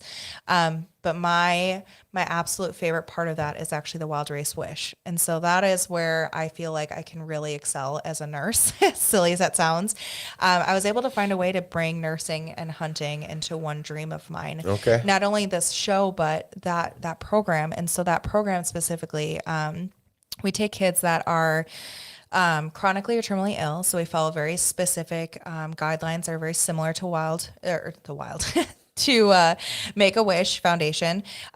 We have to have medical providers sign off on this, but because I am a compact licensed nurse, I can actually practice in multiple states in the United States. Sure. So we take kids that are chronically and terminally ill, and I make their hunting and fishing dreams come true. Sure. So I take them out. We have sponsors. We have people that are able to facilitate that, and I'm able to provide medical care, which is very hard to do sometimes when you're in the field, especially in those situations. And so knowing that they have someone that's licensed and registered to be able to do that and to be able to still make these dreams come true is my absolute favorite part of what I'm doing. And so I think it's something that allows me to still keep what my grandpa's taught me, like keep the nursing part of me, but also like bring the outdoors into that. Yeah, right? just blend it all together. So much at the same time. It really is. And it's like, it's one of many projects, but to think that like all this was created from like the stem of all this, you know, like from family and all this, it's just crazy. The legacy continues. It really right? does. It's just branching off into a different direction. It does. That's amazing. That's so cool. And like we talked a little bit during the break, that kind of stuff is very near and dear to my heart in that. And we need more groups and more people getting involved in those kinds of things. You know, whether it be getting just the youth involved, as many of you guys know, like been a little bit involved with Kids and Mentors Outdoors. Did a hunt last year with them. That's awesome. I can't remember how many kids we had. 2 dozen at least. That's awesome. Between 2 dozen and 30 kids in that, and one mentor for each kid. And this was in the Poignant, Wisconsin area, and landowners and stuff opened up their properties and their blinds and stuff like that to get these kids hunting. And like the kid that I went with, his name was Jordan, and his dad did a little bit of hunting, and when his dad brought him and I got introduced to him, he's just like, I don't know where to begin to like show him how to hunt and that, and he's really into it. And there's all these other kids that, you know, they're coming from single parent families and that where it's just hunting's not a thing, Yeah. but they grow up in rural areas and their friends are into hunting and they want to learn about it. And I just think that kind of stuff is so important. And then like what you go on to like the Make-A-Wish kind of a thing. Yeah. You know, where we've been a little bit involved with Hunt of a Of a Lifetime. lifetime. Yep, you're saying that. You know, all those kinds of things are so important. And I feel like we don't need the recognition for it in any way, shape, or form, but I wish it was out there more. I do too. That people would understand that this is the things that we are doing to further these traditions, to help these kids, to continue the conservation, get these next generations involved. Because if we don't, it's going to fade away. And I feel like so many, you hear like people I hear hunters all the time flip out about youth hunts. Whoa, you know, when I was a kid, you know, I had to wait till blah, blah, blah to the regular. Now these kids get to go out and it's probably just the dad shooting the buck and stuff like that. Like I mean, seriously, come on. Are you kidding me? Like there's enough animals out there for all of us. Like we have to keep this going. Otherwise it's going to go away. It's a literal race. Like it is. is. It is a literal race. You're exactly right. Yeah. And that is something, I mean, I think it's phenomenal. Race, not race. Not race. Race. I think it's absolutely phenomenal that's what kind of like the foundation for the wild races and what you're doing. Yeah. I cannot applaud you enough. Can we get an applause here? Can we get it? Because that is, we have we have a button. You know, we have a button there. Mister, now I'm in the number 6 Pabst Blue Ribbon over there. No, I really appreciate it. No, that is great. Absolutely what we need. And we need more people get involved. So if people want to help and donate or Absolutely. donate their time or anything like that, where can they reach out to you? So reach out to me. Our email is thewildracetv or at gmail.com. Our website is www.thewildracetv.com. So reach out to us on there. I keep up to date with all of our upcoming events, the things that we have for the kids, everything that we've been doing thus far. We don't ask for a single and I think people don't realize that I don't ask for a single thing from these families or these kids. Everything comes actually out of my own pocket, which is why I work 2 jobs as a nurse. So whatever sponsorship money that we do get, you know, a lot of it funds a little bit. But the thing is like, people don't realize how much money and time goes into these events. And so, you know, it's a lot. And I'm very grateful for the people that have supported me, that have supplied all sorts of amazing things to these kids, so that we can keep doing what we're doing. And so, you know, people always ask like, well, how much is it? Right.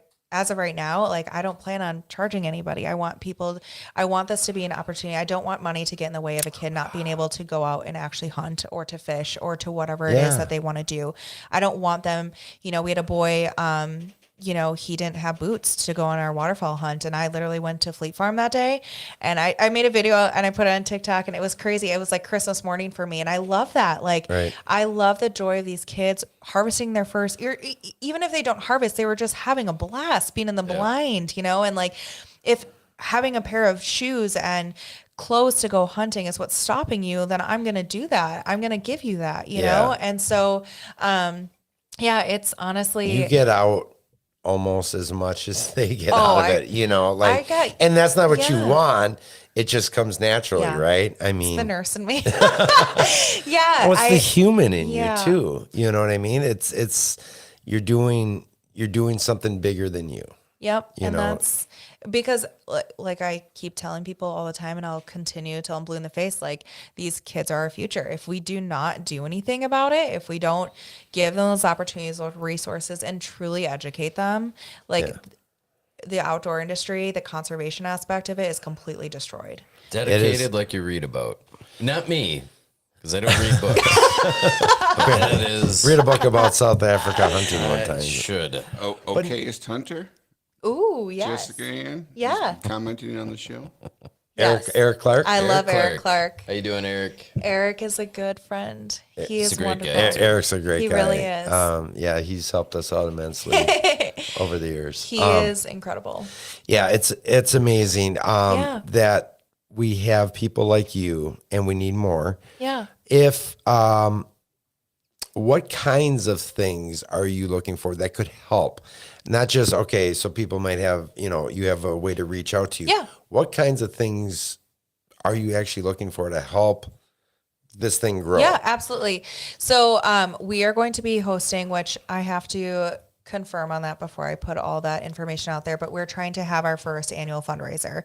We had a couple kinks in it. We've had lots of amazing donations, but we're trying to make sure that this is going to be as successful as it can be to have our first fundraising event. It was going to be like a first official sit down dinner, and then we decided to go away from that and make it more casual. But we're going to have firearm raffles, and then we're going to have all sorts of really amazing goodies to raffle off as well. And so people want to volunteer to help with those events. If people have ideas, I love ideas. I tell people all the time, like the sky is the limit. If you come to me and you're like, hey, let's do this, like, let's do it. Right. Like If it seems like, absolutely. Trap shoot. Whatever it's, Sprinklers.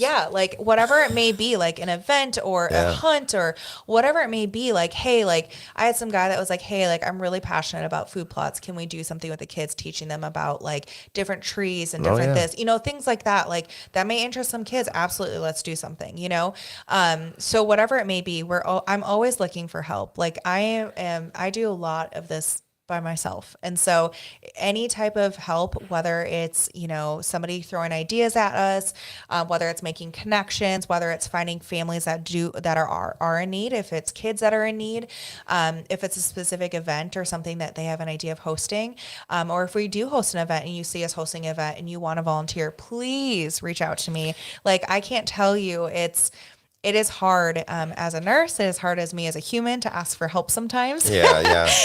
And so my friends and family will see me like just running like a crazy person, like with a chick with their heads cut off, like just all over the place. But I'm always looking for people to help, and as we're growing, our board members, we're going to be really needing a lot of help as we continue to grow. Well, I can speak for the Midwest Racks and Rods team here. If you guys need any help, I appreciate that. We will absolutely Thank be you. glad to help out. I appreciate Absolutely, that. because this is something near and dear to our hearts too. So, it's always got to be that guy, right? Well, he woke up. He might not. He might not be there, but Yes. the rest of the team will. No, absolutely. No, it's super fun. McMiller's is one of my sponsors, and so we're actually going to go there tomorrow. Trey and I are going to stop out there tomorrow.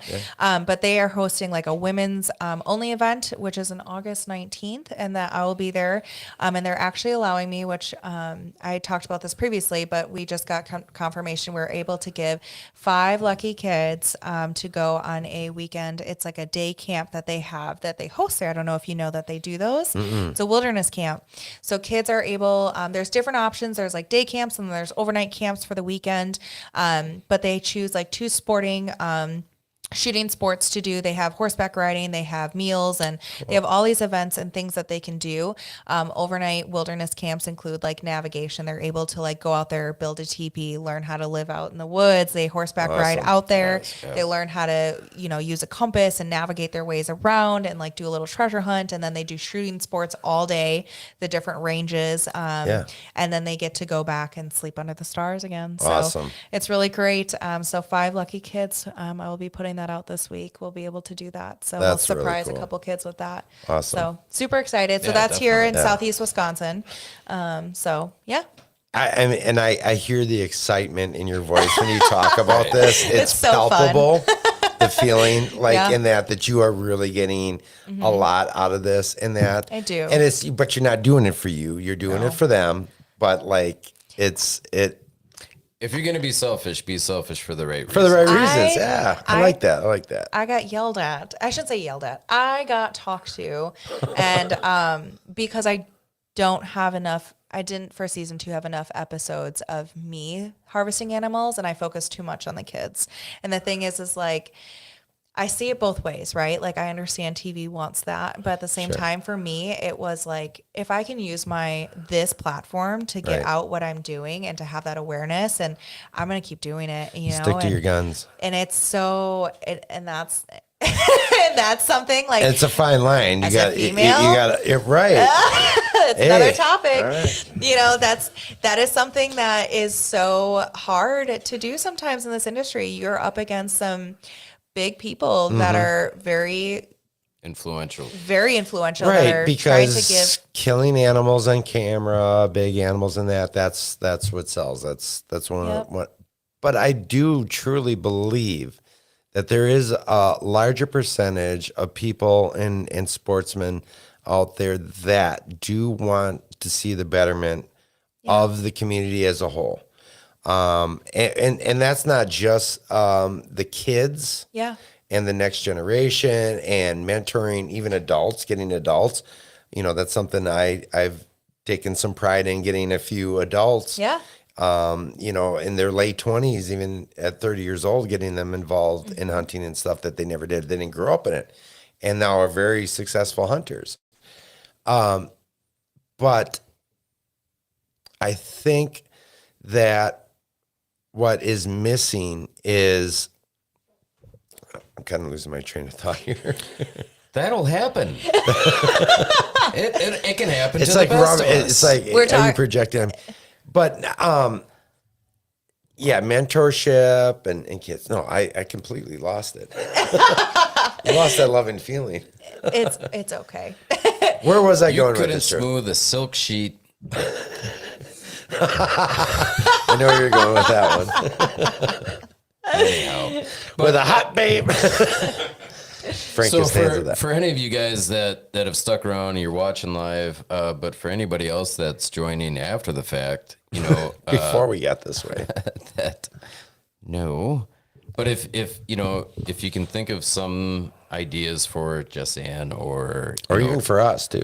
or if there's some resources out there that maybe you can donate, or your time that you could donate, or anything that you can do to help the foundation, that's really going to, keep this industry going and get the next generation involved. Right. Please don't hesitate. We'll get her contact information into the comments as well. But otherwise you can always reach out to her via the Facebook page of The The Wild the Race Wild TV. Race Wild TV. RACE. It's with a not an ah. It's pipes. Anyhow. Again, another Seinfeld reference. My gosh. But nonetheless, please don't hesitate. Reach out to her. She's definitely she could use some help. It certainly sounds that way anyhow. And Yeah, we but- always take donated, hunting clothes, things for like that for the children. I was actually going to say, like, stuff like that. Like, all right, so many guys and gals out there, like, this camo isn't the newest camo. Yep. I'm wearing the Mossy Oak breakup, and now it's whatever, blah blah blah. Or these pants don't fit me anymore. Yeah. or that, right? I mean, is that a thing Yeah, too? absolutely. Like where, like, Yep. if it's not all torn up and Absolutely. And is that something that you guys Yep. would do too? I mean, I think that's something that we can all dig into our hunting rooms and Find closets something. and stuff Yep. that we could donate. I know I've got lots of stuff that is like I've worn once or twice, and I just it's just sitting there. It's hanging in Yeah. a cedar closet Right. with the rest of my hunting gear, and it's like, And a lot of these kids you have to realize they're not picky. Like if it's something that most of these kids are going to grow anyways in the next Right. year, if it's something that they can use, whether it's an older pair of muck boots or hunting boots or something, camo, whatever it is, it doesn't matter what pattern or what it is or They don't how care. Yeah. they don't care. Right. As long as they have something that they can go out, they can stay warm if they need to stay warm, or at least just have it. what other outside of the camo and Yeah. clothing? What other kinds of things? Like somebody's got an old bow Yeah. that they like. Oh, I got this 12-year-old bow. Yep. Hoyt carbon spider that nowadays nobody really wants or anything like that. It might only be a 10-year-old bow, Yeah. but that's kind of the world we live in now. And I might only Absolutely. get $100, but if it could go to a kid, Yep. Any of we- that stuff, like all that kind of stuff. Huh? absolutely anything and everything hunting outdoors related, like please reach out to me. Obviously, we want to make sure that everyone is, going to be ethical about it, especially when it comes to firearms. I don't know like the legality part of that with the firearm aspect of it, but archery equipment. But archery equipment, absolutely. Sure. I think that it's incredibly important because we are a nonprofit. Of course, like I'm able to provide like proof that you donated and everything. So, anything and everything. And that is my goal actually right before, well, probably September, October before it gets super cold for like rifle season in Wisconsin. I want to do like a clothing drive that's like just camo and stuff like that so that we that's a can great Or like blaze orange and stuff. blaze orange, blaze pink, because I can't tell you, like my grandfather's house when my grandpa passed away, his whole basement, it was like a farm and fleet because I'm not joking. You had like legitimate clothing racks and like buckets and totes of unused, tagged like hats, gloves, mittens, all this stuff. And so when he passed, unfortunately, a lot of that stuff got donated and sent out Sure. for whatever, but we do have a lot. And my dad still has, and I look downstairs, I'm like, Dad, what are what this is authentic, this is like good, like You got OG the one piece camo. the one piece blaze orange. Yes, yes. It's the whole thing. The zip Yeah. down on the side. It's the one piece. Man. That's the classic. It's the classic Wisconsin. Yep, it sure is. 9-day blaze orange one piece. But if kids are going to be You go cold, out there and you snow blow your driveway, and then you go out and you shoot a buck, all right. And that's exactly how Dad smelled like. It smelled like Literally. 2-cycle snow blower. yep, it Absolutely. sure did. But they still shot deer, right? Oh yeah. With a rifle. With a From a rifle. long range. Throw on your sorrels and get out there and snow blow the driveway. Have yourself a Greenbelt premium beer. And, No, that's Minnesota. Don't start with that green Whatever. belt here. Pabst Blue Ribbon. Premium beer. But yeah, I think it would be super fun to do Absolutely. like a clothing drive and to have to do something so that these kids are able to stay warm. And I've got a have ton that. of packages of Yeah. unopened broadheads in that. Whatever. That I'm just like sitting there on and Yeah. all sorts of stuff I could go through. In fact, my wife would probably appreciate it. And Sarah would be like, I think a lot of yeah, people would could say you? that. Could you please? Would you? Guaranteed. Would you? Could you? Yeah. Eh? Exactly. Yeah, and I think that was a huge accomplishment for me, was getting that letter from the IRS that day. It was September 17th last year, which was actually during our youth waterfall weekend. But yeah, I got that letter and I was like, this is so surreal. Like for those who have never applied for a 501c3, it is a lot of work Yeah, to apply right. for those. And to be able to use that as a way to continue to do what we're doing and then seek those other resources, grants. And Mm-hmm. Wisconsin has amazing grants too, through the DNR as well. So we'll be working with them hopefully this fall. So Good. very exciting. But yes, please, anything and everything that's used, lightly used, obviously, as long as we'll wash it if it hasn't been washed, and then Sure. we'll be able to supply that to the kids and hopefully be able to make enough years out of it. What I think we'll do with our viewers here is we'll end up doing a separate post in that and with the links and everything. Sure. If, because we're getting to that time where everybody's getting into their hunting closets Yep. anyways, starting to pull things out, sort through things. Right. And that if you have some stuff that you're like, you know what, I'm not going to wear that anymore, or I don't have use for this, or even stuff that like maybe you want to upgrade to something else. We'll set it up and figure out a way for you to get it to Jessica Ann and One of us, whatever or the one of case may us, be. whatever it is. We'll figure that out. But I think it's something we can certainly do. I sure. really appreciate that. Absolutely. That's really kind. I really appreciate that. That'd be Thank great. you. Yeah, definitely. All right. Before we wrap this up, I don't know. Is there anything else that you wanted to touch on that we missed? Because I mean, there's so much with you. I mean, I've got lists like, we could talk about the Russian boar, Northwoods Antler Lodge with your velvet buck, all these different Yeah. things.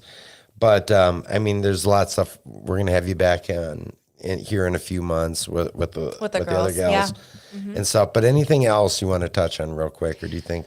No, I think you guys, I think my biggest thing that I tell people all the time is like, if they ever want to know more information or if they ever want more resources or have any ideas or know of a kid that's in need or know of a family that would be, that could use our resources, please, please, please reach out. Sure. I tell people all the time, like, don't hesitate to reach out to me. I had a girl, Danielle Fairman. I don't know if you know her. Yeah. So it took her months to reach out to me and she's like, "You're not scary." I was like, "I'm not scary. I promise you. Like, please, I'm a human just like you." So please reach out to me, whether it's my personal page. I think Instagram is at Jessica Ann Outdoors. So please reach out to me, Facebook, however it may be. The guys will put out my email too. Send me an email. My biggest thing is that, if there's any ideas or any other resources that are within this community, I always tell people networking is one of my favorite things about this industry. One thing and one person and it can just grow from there, truly. So, Yeah. And if you get like-minded people that are passionate together, you can create some beautiful things. So, Absolutely. That's great. That's a perfect ending. yeah. Jessica, thanks so much for You're so joining us welcome. here in Yes. studio. Thank you for For having our me. last episode in this Absolute studio. pleasure. And we can't wait to have you back in the new excited. studio with Hannah and Starla. That's going to be a lot of fun will talking be. about women in the outdoors. I'm just peering over there and I see a perfect line of Pabst Blue Ribbon empty cans by a producer. Did you purposely line them up like that? I know. Can you see that? You got to look over here. That's insane. Oh my goodness. That's talent. Yes. Yes. Yes. All right. With that said, again, thanks for coming. You're so and welcome. I hope you guys enjoyed this episode. We'll see you guys soon. We're going to be putting out some new episodes. They're going to be kind of remote and not quite the same, but we do have We some a remote guests. couple ideas that could be fun. Could be a little change of pace. Maybe So some campfire type things. We're going to do some stuff because we got to keep the train rolling. that's right. But we're really excited about the new studio that you guys are going to get to see in October. I'm excited about it. I haven't even seen it myself. Right. It's going to be a lot of fun. I'm excited for you guys. Absolutely. But we're in the middle of summer. Fall's coming up. Hunting season just around the corner. So as always, guys, always outdoors.